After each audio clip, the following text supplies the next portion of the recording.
Cinevore here with a Patreon update about Parallax. Yes. You know me, I'm Matt. This, you may not know. I'm Lauren. You've seen my stuff, but I don't think you've seen my face. So now you're seeing it in a car on the road. It's true. So we are on the road today, but we figured while we're on the road, we're giving you some Parallax updates.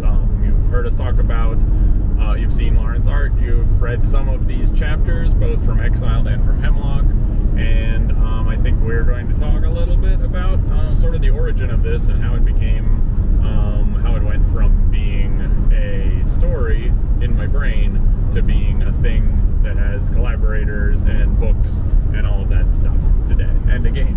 Right.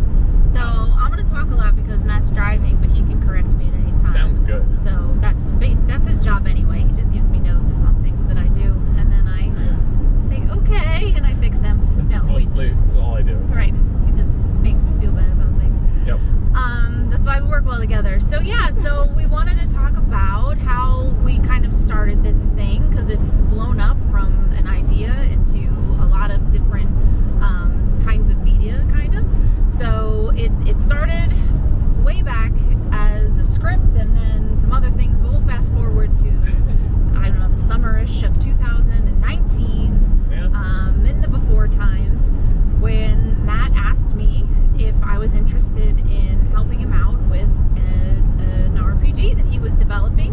I knew a little bit about Parallax at the time. It was called Exiled. They had been talking about it back when Steph and Matt lived on the East Coast. So I knew a little bit about it, so I was automatically intrigued because I love RPGs. So I said, yes, what are we doing? What's happening? Tell me about it. And like in Lauren's, to Lauren's credit, we asked a lot of people about Exiled, and Lauren was the one to whom I guess you gravitated towards it more than most did.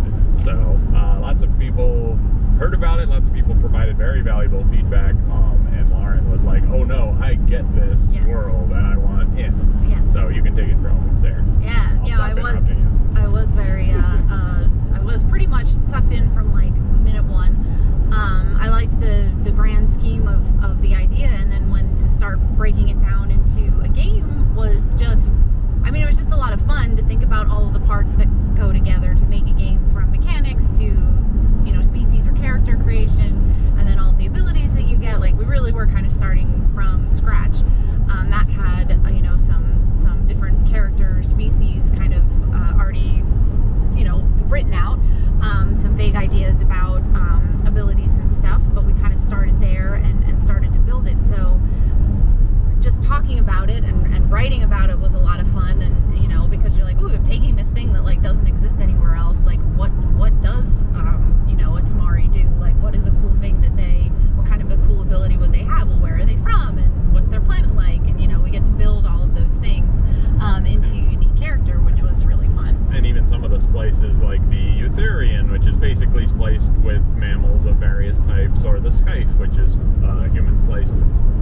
Terrans spliced with birds.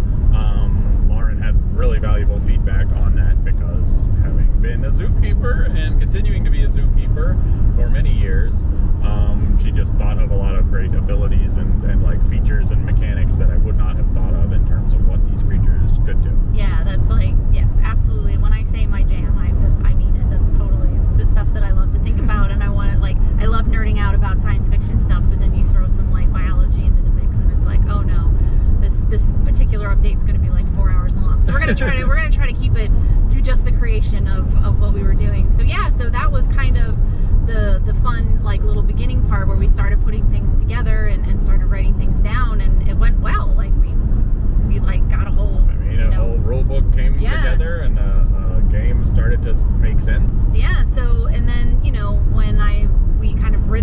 when we wrote everything out. Like, I'm looking at all of these descriptions of these species, and the gremlin senses started like tingling, and I'm like, you know what, Matt, you're probably going to want images for these things, because what is a chameleon? What is a Scythe? What do we say? What are these people going to visualize? Right. When they have absolutely no artistic talent. I can't illustrate anything beyond a stick figure. So yeah. So I was like, all right. This is part 2 of this. This is what we're gonna do. So you guys, you've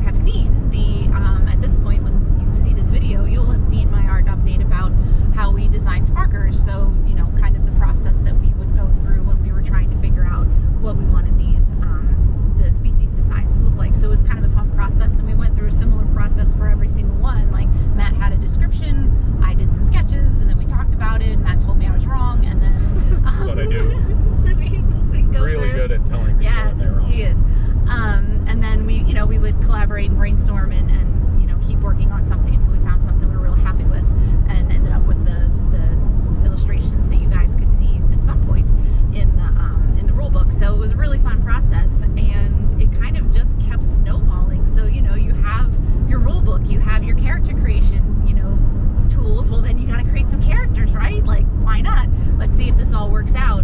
So I had, just for fun, took a bunch of species and then the occupations, and made myself a couple of characters just to see how everything would fall, and would it be fun, and are these interesting characters, can they be unique, and started building a backstory for them, because again, that's just something I like to do. Right. And became very attached to a couple of the characters that I created for a game that didn't exist yet. So, like you do. Like you do. Like everybody does this, right? This is just something that people do. So then I just started writing short little stories about them to feel, get the feel of the world, like, the kind of stories that you might want to tell, the little interactions that you might have when you're playing this kind of a game. And it just kept going. It did. We can tell you about all of that stuff, and we have way more to share with you. I feel like a great way to end the first descriptor here is with this quiz that you have invented. Yes! Because a lot of you hear us talking about these terms and you don't know what they mean. The Sparker and the Eutherian and the Chameleon and whatever. But if you would like a nice primer into the Parallax universe, Lauren has designed a BuzzFeed-style quiz to determine which splice you are. Mm-hmm. So, you answer like 12 questions, and, maybe you'll get an idea of the type of character you would want to create. And then please share with us what you've got. Yeah. And we will build an awesome superhero party that soon, when our rulebook is complete, you'll be able to get a head start on the game. Yes, absolutely. With your friends. So that's just a little bit of how the whole thing started, and it just keeps going. So we'll keep you guys updated, give you more